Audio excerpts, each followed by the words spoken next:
नमस्कार, आप देख रहे हैं हॉर्नबिल टीवी। छत्तीसगढ़ की खबरों के हिंदी बुलेटिन हमारे छत्तीसगढ़ में मैं माही आपका स्वागत करती हूँ। न्यायधानी बिलासपुर में रविवार रात सियासत उस वक्त गर्मा गई जब मुख्यमंत्री विष्णुदेव साय के प्रवास के दौरान सर्किट हाउस परिसर में एक हंगामे का वीडियो सोशल मीडिया पर वायरल हो गया। इस वीडियो ने राजनीतिक गलियारों में हलचल तेज कर दी है। दरअसल मुख्यमंत्री के बिलासपुर दौरे के दौरान भाजपा नेत्री गौरी गुप्ता सर्किट हाउस पहुंची, जहां पुलिस ने उन्हें अंदर जाने से रोक दिया। बस यहीं से विवाद शुरू हो गया। गौरी गुप्ता ने खुद को भाजपा युवा मोर्चा की प्रदेश उपाध्यक्ष बताते हुए पुलिस कर्मियों पर नाराजगी जताई और प्रोटोकॉल का हवाला देते हुए तीखी बहस करने लगी। मौके पर कुछ देर तक माहौल गरमाया रहा। हालांकि बाद में एक अन्य भाजपा नेता के हस्तक्षेप के बाद उन्हें अंदर आने की अनुमति दे दी गई। इस पूरे घटनाक्रम का वीडियो अब सोशल मीडिया पर तेजी से वायरल हो रहा है, जिसमें बहस और तीखे तेवर साफ देखे जा सकते हैं। इस मुद्दे को लेकर अब भाजपा और कांग्रेस आमने सामने हैं। कांग्रेस इसे भाजपा की अंदरूनी गुटबाजी बता रही है, तो वहीं भाजपा इसे महज मिसकम्युनिकेशन करार दे रही है। फोटो का पता इसीलिए हैं। एसपी से बात करा ना, एसपी कभी नहीं रोकता। जितना तुम लोग अति करते हो ना, कार्यकर्ता हम चूतिया नहीं है, हमारा ही सीएम है वो। ठीक है, बता दो। भारतीय जनता पार्टी में अंतर्कलह पूरे प्रदेश में व्याप्त है। मुख्यमंत्री विष्णुदेव साय का बिलासपुर प्रवास हुआ और सर्किट हाउस में उनसे मिलने जाने के लिए भारतीय जनता पार्टी के कार्यकर्ताओं को रोका गया। एक युवा नेत्री जो युवा मोर्चा की प्रदेश उपाध्यक्ष है, उसे अंदर नहीं जाने दिया गया। उसने सभी नेताओं को गुहार लगाई, लेकिन किसी ने नहीं सुनी और प्रशासन ने उसे अंदर प्रवेश करने नहीं दिया। यह बताता है कि भारतीय जनता पार्टी में गुटबाजी अंतर्कलह किस स्तर पर है। बिलासपुर में विशेषकर खुलेआम भारतीय जनता पार्टी में गुटबाजी व्याप्त है, जिसका परिणाम था कि जब मुख्यमंत्री बिलासपुर आए, अटल परिसर का उद्घाटन हुआ तो वहाँ कार्यकर्ता नहीं पहुंचे। जनता तो दूरी बना चुकी है, अब कार्यकर्ता भी दूरी बना रहे हैं और इसी तरह की घटना होती रहेगी तो बड़े पदाधिकारी भी और दूर नहीं जब जाना बंद कर देंगे।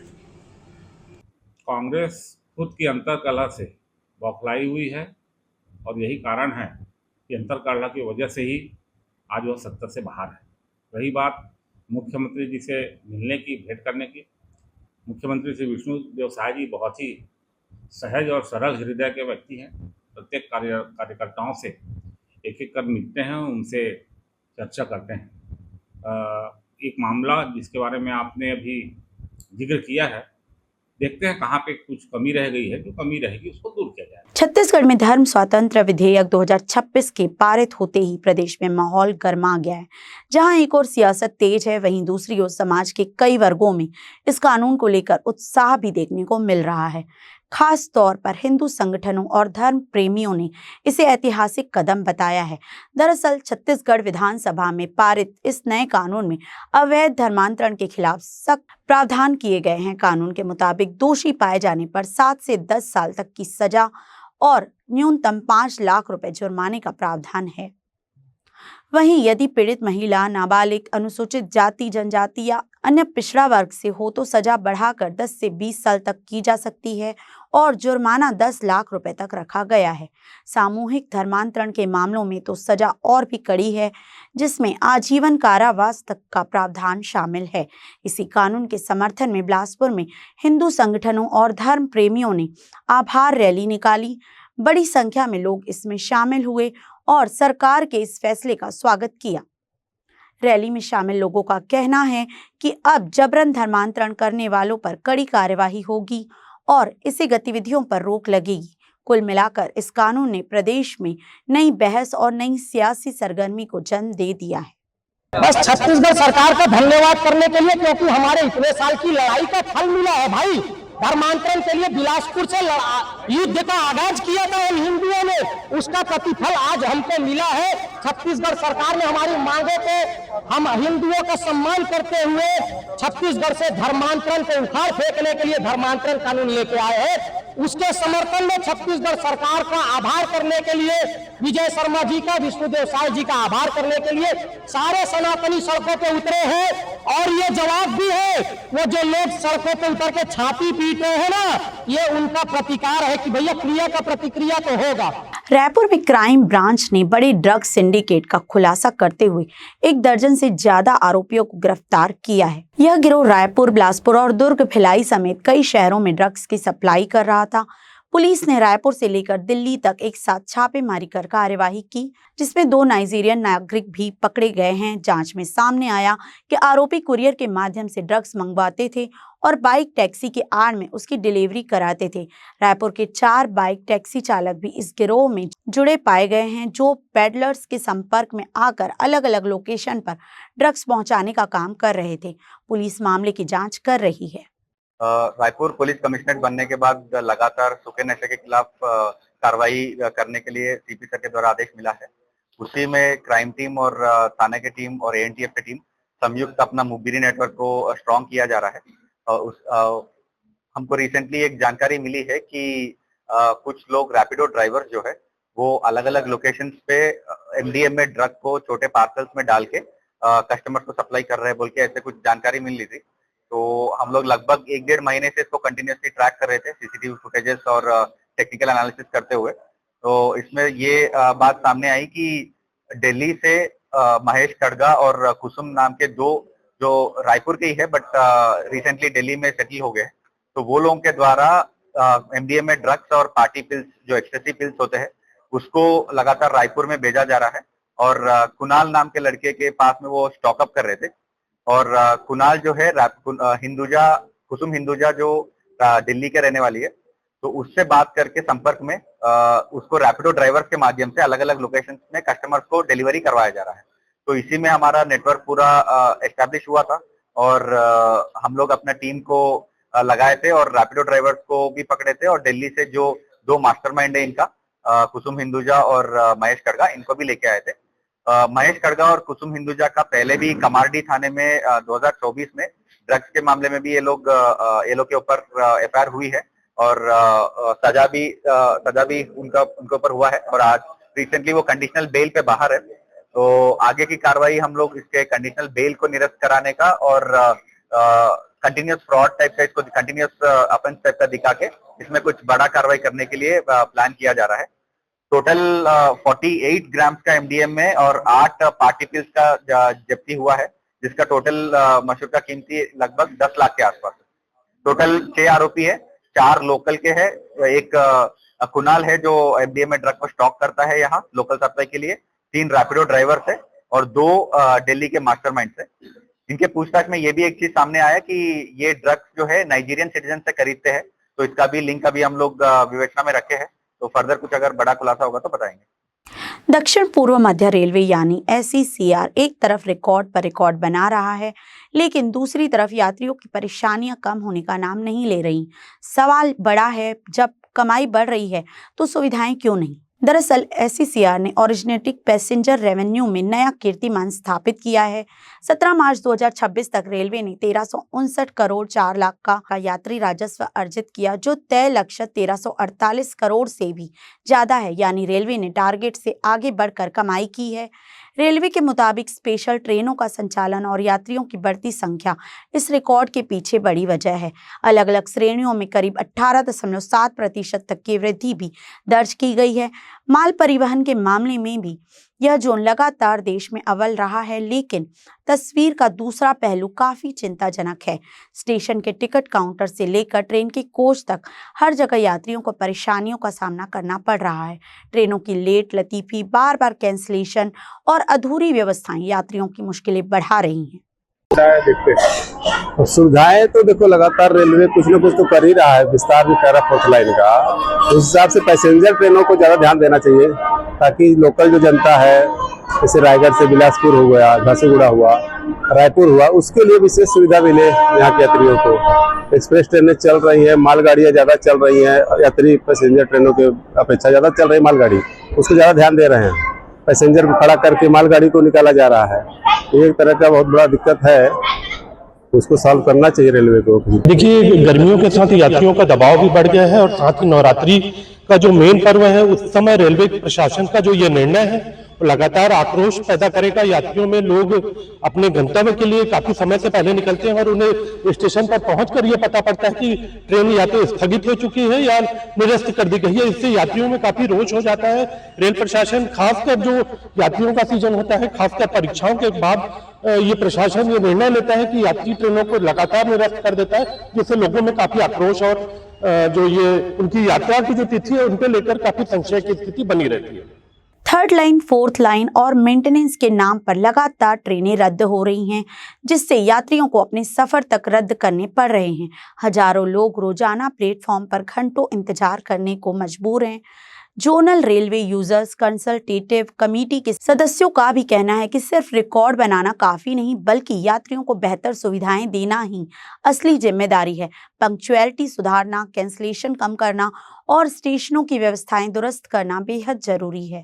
फाइनेंशियल ईयर 2025-26 में जो हमारा टारगेट है ओरिजिनेटिंग पैसेंजर रेवेन्यू का, उसमें हमने एक्सेड किया है और हमने 1359 करोड़ अब तक अर्निंग किया है। और इस फाइनेंशियल ईयर को कंप्लीट होने में अभी 12-13 दिन बाकी है, इसमें और अर्निंग किया जाएगा। तो SECR में हम लोग पैसेंजर के मूवमेंट के लिए प्रायोरिटी देते हैं और इसमें हमने इस साल इस फाइनेंशियल ईयर में जो एक्स्ट्रा डिमांड थी उसको देखते हुए 116 स्पेशल ट्रेन भी चलाई है। इसके अलावा कुछ स्टेशन पे स्टॉपेजेस रिस्टोर हुए और कुछ नए स्टॉपेजेस भी दिए गए। अब सबसे बड़ा सवाल यही है कि क्या रेलवे अपनी इस रिकॉर्ड कमाई का फायदा यात्रियों तक पहुंचा पाएगा या फिर आंकड़ों में उपलब्धियां गिनती रहेंगी और आम यात्री यूं ही परेशान होता रहेगा। फिलहाल सभी की नजरें रेलवे के अगले कदम पर टिकी हैं। भारतेंदु कौशिक की रिपोर्ट। छत्तीसगढ़ में Chhattisgarh state marketing corporation limited द्वारा निकाले गए मैन पावर सप्लाई टेंडर को लेकर विवाद खड़ा हो गया है। आरोप है कि टेंडर की शर्तों का उल्लंघन करते हुए एक ही मालिक से जुड़ी 2 कंपनियों का चयन कर लिया गया। टेंडर प्रक्रिया में साफ शर्त थी कि एक ही मालिक की 2 कंपनियां इसमें भाग नहीं ले सकती। इसके लिए शपथ पत्र भी लिया गया था। 25 मार्च को जारी सूची में SIS कैश सर्विसेज लिमिटेड और duster total solution services private limited के चयन पर सवाल उठे हैं। अपर आयुक्त गोपाल कृष्ण भगत ने बताया कि शिकायत मिलने पर संबंधित कंपनियों से स्पष्टीकरण मांगा गया है। इसके बाद आगे की कार्यवाही होगी। इसका टेक्निकल बिट खोलने तक इसकी शिकायत का प्राप्त नहीं हुआ था। जब वित्तीय बिट खोला गया उसके बाद में सूची प्रकाशित की गई, तब आपत्तियां दर्ज हुई कि दोनों कंपनियां एक ही ग्रुप की हैं। ऐसा उसमें आपत्तियों की वित्तीय बिट खोली जा चुकी थी। अतः इन 8 में से हमने तुरंत शो का नोटिस जारी किया इनको, डस्टर और SIS को। तो शो का नोटिस जारी हुआ है। आगे इसमें प्रबंध संचालक के समक्ष सुनवाई का अवसर दिया जाएगा और जो भी स्थिति बनेगी। SIS ने लिख के दिया है कि हमारा कोई संबंध नहीं है, तो उसको एक प्रकार से कंसीडर किया गया है। और डस्टर ने काम करने से इनकार कर दिया। तो एक तो काम करने से इनकार किया, दूसरा जो है वो संबंध होना अस्वीकार किया है। तो ये जाँच का विषय है, तो प्रबंध संचालक यहाँ पेशी होगी और उसका निराकरण किया जाएगा। रायपुर में आयोजित खेलो इंडिया ट्राइबल गेम्स में हिस्सा लेने आए असम के तैराक खिलाड़ियों ने लोक भवन पहुंचकर राज्यपाल रमेन डेका से सौजन्य मुलाकात की। खिलाड़ियों ने प्रतियोगिता में शानदार प्रदर्शन करते हुए कुल 9 पदक जीतकर फर्स्ट रनर अप का स्थान हासिल किया। इस अवसर पर राज्यपाल रमेन डेका ने खिलाड़ियों को उनकी उपलब्धि पर बधाई देते हुए कहा कि खेलों में अनुशासन, समर्पण और टीम भावना से ही सफलता मिलती है। उन्होंने खिलाड़ियों को भविष्य में भी इसी तरह उत्कृष्ट प्रदर्शन करने के लिए प्रेरित किया और उनके उज्जवल भविष्य की कामना की। जगदलपुर में नक्सलवाद के मुद्दे पर सियासत तेज हो गई है। लोकसभा में गृह मंत्री अमित शाह के बयान के बाद कांग्रेस प्रदेश अध्यक्ष दीपक बैज ने भाजपा पर तीखा हमला बोला है। बैज ने कहा कि नक्सलवाद की समाप्ति का श्रेय किसी एक पार्टी को नहीं दिया जा सकता। उन्होंने झीरम घाटी नक्सल अटैक और नेता महेंद्र कर्मा की शहादत का जिक्र करते हुए कहा कि कांग्रेस ने नक्सलवाद के खिलाफ बड़ी कुर्बानियां दी है। बैज ने आरोप लगाया कि भाजपा शासनकाल में नक्सली घटनाएं बढ़ी, जबकि कांग्रेस सरकार के विकास कार्यों से नक्सली पीछे हटे। देखिए, जिस तरह से कल देश के गृह मंत्री ने लोकसभा में जो नक्सलवाद को लेकर अपना भाषण दिया, सबसे पहले चीज तो देखिए, आज 31 मार्च, आज नक्सलवाद समाप्त होने का लास्ट डेडलाइन है। देखिए, हम लोग भी चाहते हैं कि बस्तर में नक्सलवाद खत्म हो, बस्तर की जनता भी चाहती है, लेकिन नक्सलवाद खत्म होने पे भारतीय जनता पार्टी जो राजनीति कर रही है और जो आरोप प्रत्यारोप लगा रही है, मैं समझता हूं वो गलत है। कि उसकी नक्सलवाद समाप्ति के लिए बस्तर की जनता ने भी, बस्तर के लोगों ने भी खुलकर साथ दिया, नंबर 1। नंबर 2, इस नक्सलवाद को समाप्ति के लिए कांग्रेस पार्टी ने बड़ी आहुति दी। झीरम घटना जैसे घटना में कई हमारे नेता और कार्यकर्ता शहीद हुए। स्वर्गीय महेंद्र कर्मा जी नक्सलियों से लड़ते लड़ते शहीद हुए।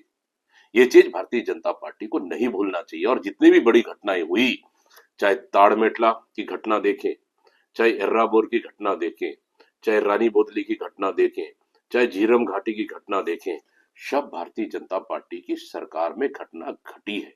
और सिर्फ बीजापुर जिले में सीमित नक्सली भारतीय जनता पार्टी के 15 साल में रायपुर राजधानी तक पहुंच गए थे। इसको भारतीय जनता पार्टी को नहीं भूलना चाहिए। रही बात कांग्रेस की सरकार में, नक्सली रोड से करीबन 20 से 30 किलोमीटर पीछे कांग्रेस की सरकार ने उनको ढकेला, इसलिए क्योंकि हमारी सरकार ने शिक्षा, स्वास्थ्य, सड़कें, बिजली, पानी और अन्य कैंप स्थापित किए। उसी का रीजन है आज कहीं न कहीं नक्सलवाद समाप्ति के पीछे कांग्रेस सरकार का जो पिछले कामों का, वो कहीं न कहीं उसके एक बड़ा रीजन है नक्सलवाद समाप्ति के पीछे। और रही बात कि पिछले समय भारतीय जनता पार्टी की सरकार में हमने देखा है, पंजाब वाले गिल को, यही रमन सिंह मुख्यमंत्री थे, वेतन लो मौज करो, ये किसने कहा है? इसलिए राजनीतिक, और कई बार गृह मंत्री ने स्वयं छत्तीसगढ़ कांग्रेस की सरकार के कामों को लेकर सराहा भी है। लेकिन आज नक्सलवाद अगर समाप्त होता है, सब हमको खुशी है इससे, लेकिन इस पे भारतीय जनता पार्टी इस तरह से राजनीतिक आरोप लगाना और गृह मंत्री का आरोप लगाना, मैं समझता हूँ बेबुनियाद है। और कहीं ना कहीं ये सिर्फ राजनीतिक लाभ लेने के लिए इस तरह का आरोप है। इस तरह का आरोप का समझता हूँ बस्तर में इसका कोई फायदा नहीं होगा। छत्तीसगढ़ में स्वास्थ्य सुविधाओं को मजबूत करने की दिशा में एक बड़ा कदम उठाया गया है। संजीवनी 108 योजना के तहत बिलासपुर जिले को 16 नई एम्बुलेंस की सौगात मिली है, जिससे आपातकालीन सेवाओं को और बेहतर बनाया जाएगा। बिलासपुर कलेक्टर कार्यालय से शहर विधायक अमर अग्रवाल, मस्तूरी विधायक दिलीप लहरिया और अधिकारियों की मौजूदगी में इन एम्बुलेंस को हरी झंडी दिखाकर अलग अलग ब्लॉकों के लिए रवाना किया गया। जनप्रतिनिधियों ने इसे सरकार की महत्वपूर्ण और जनहितकारी योजना बताया। विधायक अमर अग्रवाल ने कहा कि संजीवनी 108 योजना पिछले 10-12 वर्षों से हजारों लोगों की जान बचाने का काम कर रही है। उन्होंने यह भी बताया कि जो एम्बुलेंस खराब हो गई थी, उन्हें दोबारा शुरू करने का काम भी सरकार द्वारा किया जा रहा है। वहीं मस्तूरी विधायक दिलीप लहरिया ने कहा कि इस योजना के तहत हर क्षेत्र को एम्बुलेंस से जोड़ा जा रहा है। मस्तूरी क्षेत्र में भी 3 से 4 नई एम्बुलेंस मिलने से लोगों को बड़ी राहत मिलेगी। उन्होंने बताया कि इस मुद्दे को विधानसभा में उठाया गया था, जिसके बाद यह पहल हुई है। सीएमएचओ सुभा गढ़ेवाल के मुताबिक 16 में से 3 एम्बुलेंस एडवांस लाइफ सपोर्ट से लैस होगी, जबकि 13 एम्बुलेंस सामान्य सेवाएं देंगी। इससे जिले में स्वास्थ्य सेवाएं और मजबूत होंगी। आज हर एक ब्लॉक में संजीवनी 108 एम्बुलेंस का नया अपग्रेड होकर जो आया है, इसमें लोगों को अच्छा सुविधा मिलेगा। जिसमें हमारे मस्तूरी क्षेत्र में भी सभी 3-4 एम्बुलेंस 108 का संजीवनी का माने वहाँ मिलेगा सुविधा। ये मुद्दा विधानसभा में भी उठाया गया था, तो जो कंडम हो चुके थे पुराने एम्बुलेंस, उसको नया सिरा से जारी किया गया, जिसमें स्वास्थ्य मंत्री और से लोग आम जनता को अच्छा सुविधा मिलेगा। और हमारा मांग था कि मस्तूरी में भी नया एम्बुलेंस 108 संजीवनी नया अपडेट होकर आया मिले और लोगों को सुविधा मिले। कोरबा में आयोजित कथा कार्यक्रम के दौरान विवाद गहरा गया। जानकारी के अनुसार धीरेन्द्र कृष्ण शास्त्री की कथा के दौरान अग्रसेन भवन में आयोजकों और कथित करीबी बसंत अग्रवाल के बीच जमकर कहा सुनी और धक्का मुक्की हो गई। बताया जा रहा है कि पिछले 2 दिनों से आयोजन स्थल पर लगातार विवाद की स्थिति बन रही थी, जिससे आयोजक टीम में नाराजगी बढ़ गई। आयोजकों का आरोप है कि बसंत अग्रवाल कार्यक्रम में दखल देकर मनमानी कर रहे हैं और कार्यकर्ताओं से अभद्र व्यवहार भी किया। पीड़ित कार्यकर्ता ने शास्त्री जी से शिकायत भी की, लेकिन संतोषजनक जवाब नहीं मिलने की बात कही जा रही है। इस घटना के बाद धार्मिक आयोजन का माहौल तनावपूर्ण हो गया है। न्यायधानी बिलासपुर में वित्तीय वर्ष के आखिरी दिन रजिस्ट्री कार्यालय ने रिकॉर्ड तोड़ काम करते हुए नया इतिहास रच दिया। 31 मार्च को जहां आम तौर पर सरकारी दफ्तरों में सुस्ती रहती है, वहीं बिलासपुर में पंजीयन कार्यालय देर रात तक गुलजार रहा और राजस्व वसूली में बड़ा रिकॉर्ड बना। दरअसल वित्तीय वर्ष 2025-26 के अंतिम दिन रजिस्ट्री कराने वालों की भारी भीड़ उमड़ पड़ी। आम दिनों में जहां करीब 100 रजिस्ट्रियां होती है, वहीं इस दिन यह आंकड़ा बढ़कर 225 तक पहुंच गया। हालात ऐसे रहे कि रजिस्ट्री कार्यालय रात 11:30 बजे तक खुला रखा गया, ताकि कोई भी पक्षकार अपने दस्तावेज पंजीयन से वंचित न रह जाए। सार्वजनिक अवकाश के बावजूद शासन के निर्देश पर पूरा अमला मुस्तैदी के साथ डटा रहा।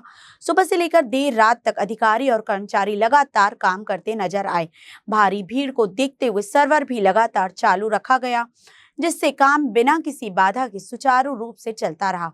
इस एक दिन में ही करीब 2,75,00,000 रुपए का राजस्व शासन के खजाने में जमा हुआ, जो अपने आप में एक बड़ा रिकॉर्ड माना जा रहा है। नई गाइडलाइन लागू होने से पहले अपने सौदे पक्के करने के लिए लोग देर रात तक कतारों में डटे रहे। बिलासपुर रजिस्ट्री कार्यालय ने अंतिम दिन की इस जबरदस्त कार्यशैली से न केवल रिकॉर्ड बनाया, बल्कि प्रशासनिक मुस्तैदी की भी शानदार मिसाल पेश की। 25-26 में पूरे बिलासपुर जिले के अंतर्गत लगभग 28,000 दस्तावेजों को पंजीयन कराया गया है। वर्तमान जो आंकड़े हमें उपलब्ध हुए हैं उसके हिसाब से लगभग 315 करोड़ के आसपास का राजस्व हम लोगों ने अर्जित कर लिया है। अंतिम आंकड़ा जो है वो ट्रेजरी फिगर से जो हमारे चालान वगैरह जमा होते हैं बैंक के माध्यम से, वो वेरीफाई होंगे। उसके बाद फिर अंतिम आंकड़ा हम आपको उसमें फिर हम बता पाएंगे। कल 31 मार्च को लगभग 2.5 से 3 करोड़ का रेवेन्यू हम लोगों ने जनरेट किया है और पूरे जिले में लगभग 240-250 के आसपास दस्तावेजों का पंजीयन अंतिम दिनों में हम लोगों ने पूरे जिले में किया है। बिलासपुर के तारबहार थाना क्षेत्र में एक बार फिर दबंगई का मामला सामने आया है। आरोप है कि प्रदेश कांग्रेस कमेटी के सचिव नाजिम खान ने देर रात एक बार संचालक से मारपीट की। पीड़ित मोहम्मद तौसीफ के अनुसार आरोपी ने फोन कर शराब की मांग की। बार बंद होने की बात कहने पर पहले गाली गलौज की गई और बाद में पैसे की मांग की गई। इनकार करने पर आरोपी अपने साथियों के साथ मौके पर पहुंचे और डंडों व हाथ मुक्कों से हमला कर दिया। शोर सुनकर पुलिस पेट्रोलिंग की सायरन आते ही आरोपी फरार हो गए। पुलिस ने शिकायत के आधार पर मामला दर्ज कर जांच शुरू कर दी है।